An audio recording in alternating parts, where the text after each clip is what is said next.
Hi అండి అందరికీ. అందరూ ఎలా ఉన్నారు? అందరూ బాగున్నారని అనుకుంటున్నాను. అందరూ బాగుండాలని కోరుకుంటున్నాను.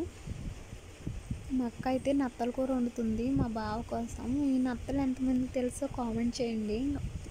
ఇంకా పల్లెటూరులో ఉండే వాళ్ళకైతే బాగా తెలుస్తాయి, బాగా దొరుకుతాయి కూడాను. పల్లెటూరులోనే దొరుకుతాయి అనుకుంటున్నాను. నాకు తెలిసింది, నాకు తెలిసినంత వరకు నేనైతే ఈ కూర ఎప్పుడు తినలేదు అనుకుంటున్నాను.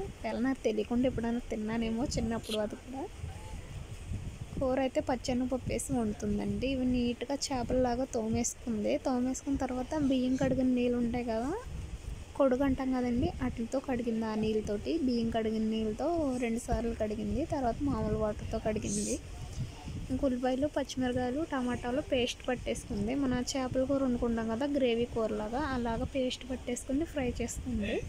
ఫ్రై చేసుకునేటప్పుడే అవి కొద్దిగా అల్లము, పసుపు కూడా వేసేసుకుని ఫ్రై చేసుకుంది. అవి ఫ్రై అయిపోయిన తర్వాత ఇవైతే వేసేసింది నత్తలో, నీట్గా కడుక్కున్న నీటితోటి.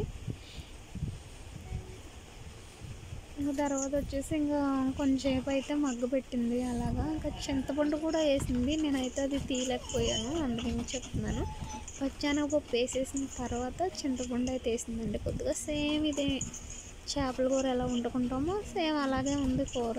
ఇంకా నేనైతే తినలేదు, ఎలా ఉందంటే చూస్తుంటే నాకు అలా అనిపించింది, అందుకే చెప్తున్నాను. ఎవరైనా వండుకునే వాళ్ళు ఉంటారు కదండి కొత్తగా, కనీసం ఒకళ్ళన్నా తెలియని వాళ్ళు ఎవరో ఒకరు చూసి నేర్చుకుంటారు కదా అనేసి అయితే పెడుతున్నాను వీడియో.